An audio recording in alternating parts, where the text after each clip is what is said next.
ଓଡ଼ିଆ ରୀତିକାବ୍ୟାନୁବୋଧୀ ସୁଧୀ ଶ୍ରୋତା ବନ୍ଧୁମାନଙ୍କୁ ମୋର ନମସ୍କାର। ବନ୍ଧୁଗଣ, ଆଜି ଆମେ ସେଇ ଚତୁର୍ବିଂଶ ବା 24 ଛନ୍ଦ ବୈଦେଶୀ ବିଳାସର ଯାହା ମୁଁ ଆପଣଙ୍କୁ ପୂର୍ବରୁ ଆଲୋଚନା କରିଥିଲି ପୂର୍ବବର୍ତ୍ତୀ ଅନୁଚ୍ଛେଦରେ, ଯେ ଶୂର୍ପଣଖା କିଭଳି ଯାଇଛି ରାବଣ ଦରବାରରେ ପହଞ୍ଚିଛି ଏବଂ ନାକ କାନ କାଟା ହେଇ ରକ୍ତ ବୋହୁଛି, ଇଆଡ଼େ ଆଖିରୁ ଲୁହ ବୋହୁଛି, ଏଭଳି ଦୁରବସ୍ଥା ତାକୁ କିଏ ସେ ଦେଇଛି, କ'ଣ ସେ ସମ୍ପର୍କରେ ଟିକେ ସୂଚନା କବି ଆପଣମାନେ ଶୁଣିଛନ୍ତି। ଯାହା କବି ସମ୍ରାଟ ଉପେନ୍ଦ୍ର ଭଞ୍ଜ ବୈଦେଶୀ ବିଳାସର ଚତୁର୍ବିଂଶତି ବା 24 ଛାନ୍ଦରେ ଲେଖିଛନ୍ତି, ସେ ସମ୍ପର୍କରେ ମୁଁ ଆଉ ବିଶେଷ କହୁନି। ୟା ପରେ ଶୂର୍ପଣଖା ପୁଣି କହୁଛି, ଆଜ୍ଞା କ'ଣ ଶୁଣନ୍ତୁ, ଯେ ବୈଦେଶୀ ବିଳାସରେ କବିତାକୁ କେମିତି ଚମତ୍କାର ଶବ୍ଦ ବିନ୍ୟାସ ଏବଂ ଶବ୍ଦ ଚାତୁରୀରେ ଆପଣଙ୍କୁ ସତେ ଯେମିତି ବାନ୍ଧି ରଖିଛନ୍ତି ଆମର ଓଡ଼ିଆ ଜାତିକି। ସେଇଭଳି ତା ନହେଲେ ବୈଦେଶୀ ବିଳାସ ଶ୍ରେଷ୍ଠ କାବ୍ୟ ବୋଲି ସମସ୍ତେ କାହିଁକି କହନ୍ତି ଏବଂ ସମସ୍ତଙ୍କ ତୁଣ୍ଡରେ ପଦେ ଦୁଇପଦ କାହିଁକି ଆଜ୍ଞା ବୈଦେଶୀ ବିଳାସ ବୁଲୁଥାନ୍ତେ। ତେଣୁ କବି କହୁଛନ୍ତି, ବହେ ନୃତ୍ୟ ଆସି ରମ୍ଭା ଉରୁ ବସି ତୋଆଏ ଦେଖିଛି, ଆଉ ବନିତାମଣି ଦାସୀ ପଣେ, ଏଗୁଡ଼ାକ ସେଇ ଯେଉଁ ସୀତା ବନିତା ଶ୍ରେଷ୍ଠା, ସୀତାର ସେବାକାରୀ ବା ସେବାକାରିଣୀ ବା ଦାସୀ ମଧ୍ୟ ସେ ହେବାକୁ ଅଯୋଗ୍ୟ, ଏଇଭଳି ତୁଚ୍ଛ କରିଦେଲା ସେମାନଙ୍କୁ। ରମ୍ଭା ଉର୍ବଶୀ ତାହାର ସୌନ୍ଦର୍ଯ୍ୟକୁ କାଟିଦେଲା ଶୂର୍ପଣଖା, ପ୍ରଲୋଭିତ କରୁଛି ନା ରାବଣକୁ। ଆଉ କବି କ'ଣ କହୁଛନ୍ତି ଦେଖନ୍ତୁ, ବନ୍ଦାଣ ମାସ କି ରଚି କି ଉତ୍ସୁକି କି ନିତ୍ୟ ବନ୍ଦଇ,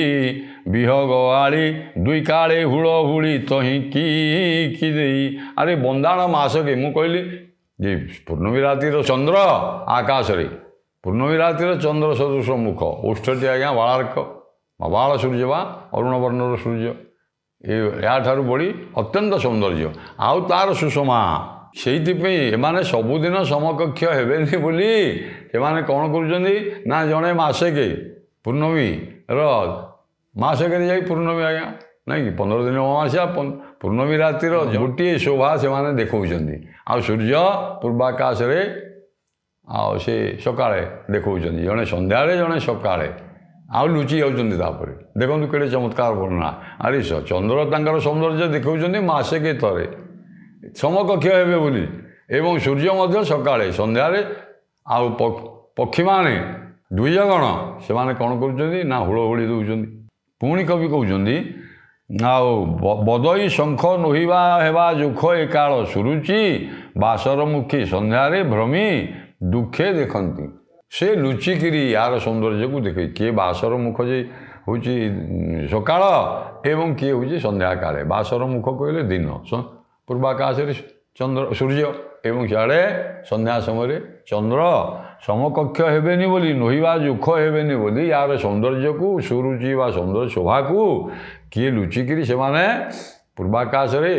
ଏକରେ ଥାଳିରେ ବନ୍ଦନା କଲା ଭଳିଆ ଲାଗୁଛି, ପୁଣି ଶଙ୍ଖ ଆଉ ଟିକେ ତାକୁ ବିସ୍ତାରିତ କରି କହିଦେଉଛି, ନାଇଁ ନାଇଁ ଇଏ ସମାନ ବୋଲି ଲୁଚିକିରି ଦେଖୁଛନ୍ତି। ଦେଖନ୍ତୁ କେଡ଼େ ସୁନ୍ଦର ବର୍ଣ୍ଣନା। କବି ପୁଣି କ'ଣ କହୁଛନ୍ତି,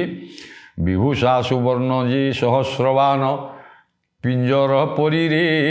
ବର୍ଣ୍ଣକୁ ନ୍ୟୁନ ଦିଶେଡ଼େ ମାନ, ଥାଇ ତା ଶରୀରେ। ଆରେ ସିଏ ଯେଉଁ ଅଳଙ୍କାର ବିଭୂଷା ବା ଯେଉଁ ଅଳଙ୍କାର କିଛି ଲଗେଇଛି, ସେ ତା'ର ସୌନ୍ଦର୍ଯ୍ୟ ଆଉ କ'ଣ କହିବା। ସହସ୍ରବାନ ସୁବର୍ଣ୍ଣ, ସହସ୍ରେ ସୁବର୍ଣ୍ଣ ଏକାଠି ହେଲେ ତା'ର ସୌନ୍ଦର୍ଯ୍ୟ ଏହାର ସୌନ୍ଦର୍ଯ୍ୟ ପାଖରେ ହାର ମାନିଯିବ। ଯେଉଁ ଅଳଙ୍କାର ଲଗେଇଛି ଏଭଳି ସହସ୍ର ଯଦି ସେ ଲଗେଇଥାନ୍ତା, ତାହେଲେ ସେ ସୁନାର ଅଳଙ୍କାର ଗୁଡ଼ାକ ୟା ଦେହକୁ ଶୋଭା ପାଉନି। ପିଞ୍ଜର ଗୋଟିଏ ଶବ୍ଦ ଦେଲେ, ପିଞ୍ଜର ବୋଲି ପିତ୍ତଳ,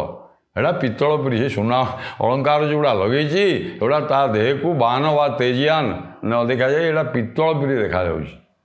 ପିତ୍ତଳର ଗୋଟେ ଅଳଙ୍କାର ଭଳିଆ, ଯେ ସୁନା ଅଳଙ୍କାର ନୁହେଁ। ଏବଂ ବର୍ଣ୍ଣକୁ ନ୍ୟୁନ ହେବ, ସେ ସ୍ୱର୍ଣ୍ଣ ଅଳଙ୍କାର ଯଦି ସହସ୍ରେ ଲଗେଇଥାନ୍ତା, ୟାର ପିତ୍ତଳ ଭଳିଆ ନ୍ୟୁନ ହେବ। ଏବଂ ଏଡ଼େ ମାନ ଥାଇ ତା ଏଗୁଡ଼ା ତା ଶରୀରକୁ ଏଗୁଡ଼ାକ ଏଇଭଳି ତୁଚ୍ଛ ଦେଖାଯାଉଛି। ଆଉ କ'ଣ କହିବି, ସୌନ୍ଦର୍ଯ୍ୟ କହିଲେ, ମୁଖ ସୌନ୍ଦର୍ଯ୍ୟ କହିଲା, ଓଷ୍ଠ କଥା କହିଲା, ଏବଂ ଅଳଙ୍କାରକୁ ଆଜ୍ଞା ତାହାକୁ କାଢ଼ିଦେଇ ନାରୀ ହେଉଛି ସବୁଠାରୁ ଏଇଭଳି ଦିବ୍ୟ ସ୍ତ୍ରୀ, ଆଉ ଅପୂର୍ବ ରୂପ ଲାବଣ୍ୟ ଧାରିଣୀ, ଆଉ ସେ ତାଙ୍କର ରାମଚନ୍ଦ୍ରଙ୍କର ପତ୍ନୀ ସୀତା। ଆଉ ମୁଁ ଯାଇଥିଲି ତୋରି ପାଇଁ ଆଣିବି, ମୋତେ ଏଇଟା ଭଲ ଲାଗିଲା, ଭାଇ ୟାକୁ ଯଦି ପତ୍ନୀ ରୂପରେ ଗ୍ରହଣ କରିବ, ଆଉ ଲଙ୍କାପୁରୀ ସତେ ଯେମିତି ପରିପୂର୍ଣ୍ଣ ହେଇଯିବ, ହସିବ। आ किए जानी मोर नाक कान काटिदे बोली कवि पुणी कौन कहते देखो बल्लभी जे तोर संसार रे सार आज्ञा शूर्पणखा कहूँ रावण को प्रलोभित करुँची केमी कूटनीति प्रयोग करुँची तेणु शूर्पणखार चरित्र चारित्रिक वैशिष्ट्य को देखा कथा रावणर वैशिष्ट्य चरित्र एवं शूर्पणखार ये दुईटी आग समान धरणर चली एवं कवि कहते बल्लभी जे तोर संसार रे सार तहिर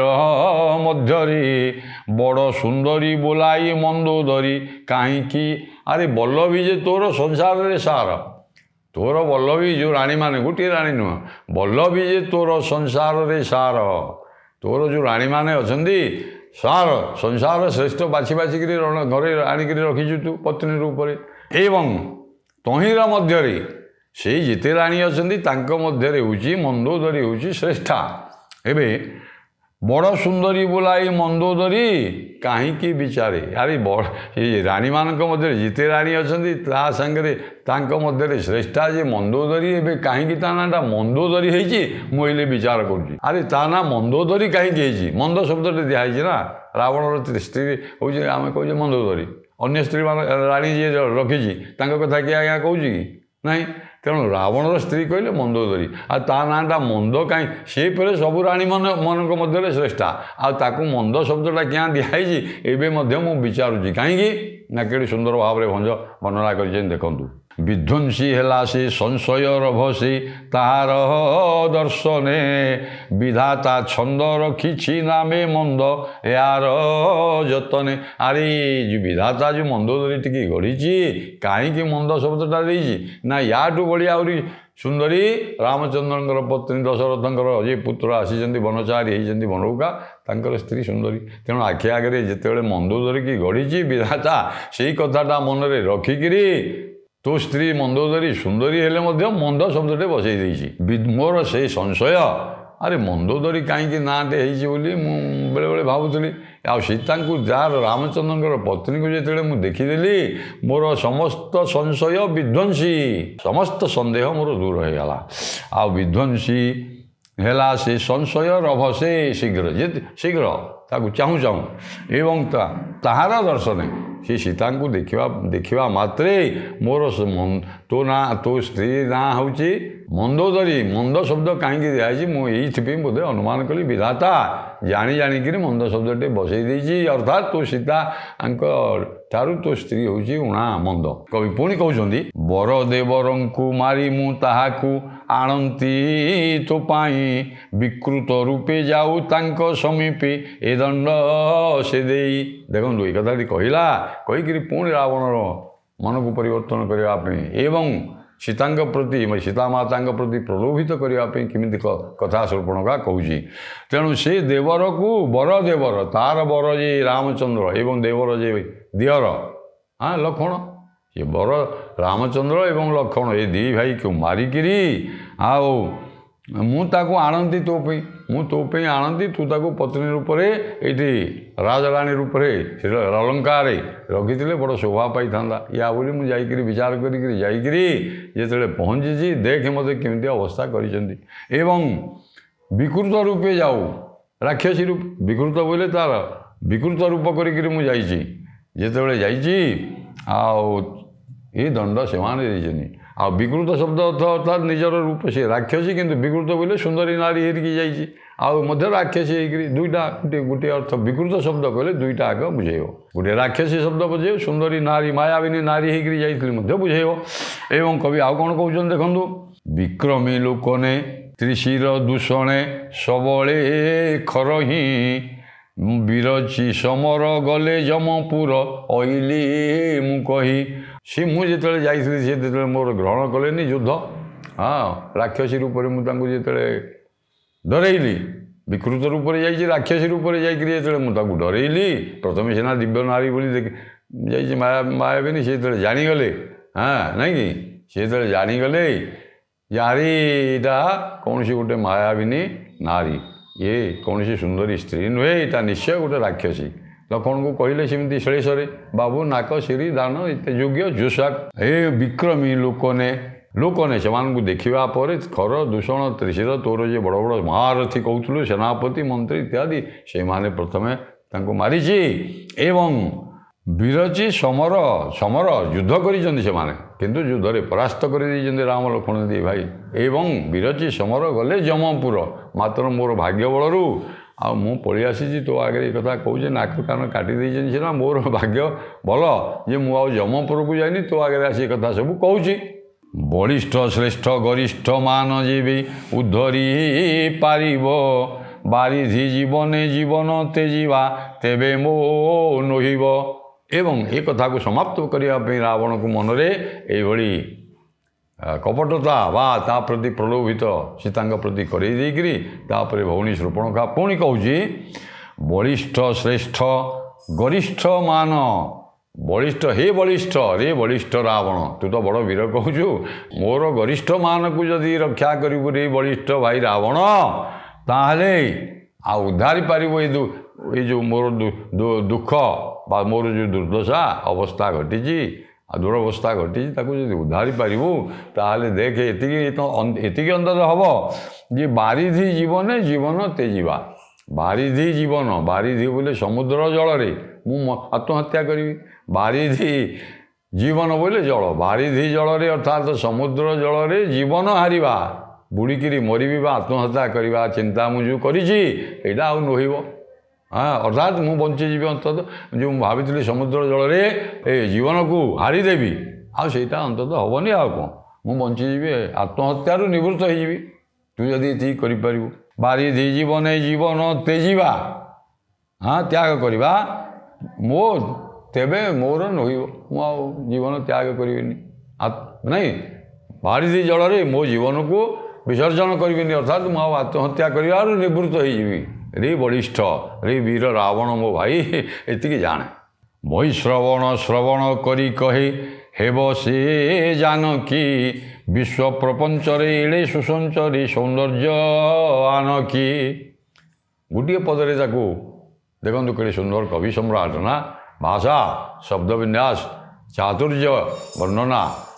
ଅତି ଦକ୍ଷ ସେ ଥିଲେ ତେଣୁ କବି କହୁଛନ୍ତି ଏ ସମସ୍ତ କଥା ରାବଣ ସିଂହାସନରେ ବସିଛି କହୁଛି ବୈଶ୍ରବଣ ବିଶ୍ରବାର ନନ୍ଦନ ଯେ ବୈଶ୍ରବଣ ବିଶ୍ରବା ଋଷିଙ୍କର ପୁତ୍ର ହେଉଛି ରାବଣ ତେଣୁ ଏ କଥା ସବୁ ଶୁଣି ସାରିବା ମାତ୍ରେ ସେ ଗୋଟିଏ କଥାରେ କହୁଛି ଗୋଟିଏ ବାକ୍ୟରେ କହୁଛି ସିଏ ତାହେଲେ ଜାନକୀ ଜନକ ନନ୍ଦିନୀ ଆଉ ଜାନକୀ ଆଉ ବିଶ୍ୱ ପ୍ରପଞ୍ଚରେ ସମଗ୍ର ପ୍ରପଞ୍ଚ ବୋଲେ ସଂସାର ସମଗ୍ର ବିଶ୍ୱ ପ୍ରପଞ୍ଚ ବା ସଂସାରରେ ସିଏ ହେଉଛି ତା ସାଙ୍ଗରେ ସୁସଞ୍ଚରୀ ଅତି ସୁନ୍ଦର ପଣିଆରେ ସୌନ୍ଦର୍ଯ୍ୟରେ ଆଉ କେହି ଅନ୍ୟ ହେବେନି ମୁଁ ଅନ୍ତତଃ ଜାଣିସାରିଲିନି ସିଏ ହେଉଛି ଜାନକୀ ଜନକ ନନ୍ଦିନୀ ସୀତା ଏବଂ ବ୍ରହ୍ମର କର କର୍ଣ୍ଣ ନାସା ଚରଣ ନାହିଁ କି ଅବଜ୍ଞା ବିଗତ ସୂଚନା ହୁଅ ସୁଲୋଚନା ଚମତ୍କାର ଶବ୍ଦ ବିନ୍ୟାସ ବିଗତ ସୂଚନା ହୁଅ ସୁଲୋଚନା ଦେଖ ମୋ ପ୍ରତିଜ୍ଞା ସବୁ କଥା ଶୁଣିଲା ନା ଧୈର୍ଯ୍ୟର ସହିତ ଶୁଣିଲା ଏବଂ ଭଉଣୀର ଏଭଳି ଦୁର୍ଦ୍ଦଶା ହେଇଛି ଆପଣ ଦେଖନ୍ତୁ ଏଇଠି ପୁଣି ଆସିଲା ଏପର୍ଯ୍ୟନ୍ତ ଶୂର୍ପଣଖାର ଚରିତ୍ର ଚିତ୍ରଣ ଚାଲିଥିଲା ତାପରେ କବି ଚମତ୍କାର ଭାବରେ ରାବଣ କେମିତି ଭଉଣୀକୁ କହୁଛି ବା ୟାର ପ୍ରତିକାର ମୁଁ କ'ଣ ବିଧାନ କରିବି ଜାଣେ ଏଇଥିରେ ତ ପତ୍ନୀ ଆଣିବ ମୋ ପାଇଁ ରାଣୀ କରିବ ବୋଲି କହିଛି ତେଣୁ ସିଏ କହୁଛି ବ୍ରହ୍ମ କର କର୍ଣ୍ଣ ନାସା ଚରଣ ନାହିଁ କି ଅବଜ୍ଞା ଆରେ ବ୍ରହ୍ମ କର ବ୍ରହ୍ମ ଅପାଣି ପାଦ ଯବନୋ ଗ୍ରହୀତା ପଶ୍ୟତ୍ୟଚକ୍ଷୁ ଶଶୃଣୋତ୍ୟ କର୍ଣ୍ଣ ଶ୍ଵେତ ଉପନିଷଦରେ କହିଲା ଦେଖନ୍ତୁ କବି କେଡ଼େ ସୁନ୍ଦର ଭାବରେ ତାକୁ ଏ ଉପନିଷଦର କଥା ରାବଣ ଆରେ ସେ ବା ବ୍ରହ୍ମଜ୍ଞାନୀ ଥିଲା ରାବଣ ସେ ଯାଜ୍ଞିକ ବ୍ରାହ୍ମଣ ଶ୍ରେଷ୍ଠ ବ୍ରାହ୍ମଣ ଏବଂ କହୁଛି ସିଏ ବ୍ରହ୍ମଜ୍ଞାନୀ ତେଣୁ କହୁଛି ଆରେ ବ୍ରହ୍ମଙ୍କର ଯିଏ ବ୍ରହ୍ମ ବୋଲି ଯାହାକୁ ସମସ୍ତେ କହୁଛନ୍ତି ଏକ ବ୍ରହ୍ମ ନାଇଁ କି ସେ ବ୍ରହ୍ମ ଆମର ଜଗନ୍ନାଥ ଏଠି ବସିଛନ୍ତି ଅପାଣିପାଦ ଯବନୋ ଗ୍ରହୀତା ତାକୁ ବ୍ରହ୍ମର ହାତ ନାକ କାନ ନଥିଲେ ମଧ୍ୟ ତାକୁ ଅସୁନ୍ଦର ବୋଲି କିଏ କହୁଛି କି ଦେଖନ୍ତୁ ଶୂର୍ପଣଖାର ନାକ କାନ କଟିଯାଇଛି ନା ଭାଇ କେମିତି ଆଶ୍ୱାସନା ଦେଉଛି ତାକୁ ଆରେ ବ୍ରହ୍ମ ଯିଏ ପୂଜା ପାଉଛନ୍ତି ଜଗତରେ 33 କୋଟି ଦେବତା ଭିତରେ ଯିଏ ପ୍ରଧାନ ଦେବତା ଯେଉଁ ବ୍ରହ୍ମ ତାଙ୍କର କର ଚରଣ ନାସା କର୍ଣ୍ଣ କିଛି ନାହିଁ हेले मध्य ताकू किए अवज्ञा करुच्ची कि अर्थात समस्तଙ୍କର से पूजनीय तेणु रे भौणी तोर रावण शूर्पणखार भौणी एमती विकृत नाशा है तोते घृणा कर मुहाड़ी किए चलीजे से कथा भावेना ब्रह्म को जमी कहीं हाथ कान नाक नथिले समस्ते पूज्य तू से सब मोर पाखे मो भौणी एवं समस्त पाखे रावणर भौणी शूर्पणखा ये जानी आश्वासना देला एवं कौच विगत सूचना हुआ सुलोचना रे सुलोचना ए तू आउ सूचना किसी आना मु निश्चित भाव से वैदेही बा सीता को विदेह राजनंदिनी बा जनक नंदिनी जानकी को निश्चित भाव में आणिमी तेणु विगत सूचना हुआ सुलोचना मोर प्रतिज्ञा देखे देख मु कौन करुच्ची मोर प्रतिज्ञा देखे कौन करुच्ची प्रतिज्ञा कथा कौन प्रतिज्ञा कला रावण वैदेशी विलास रे कवि सम्राट उपेन्द्र भंज कौन कहते कि चमत्कार भाव में उत्तर देते शुणु बड़े बा कितबे ताओ बड़ाइबे आणिबे मुहरी बने बेनी भ्रात झुरी हेबे हत भक्ष तू बिहरी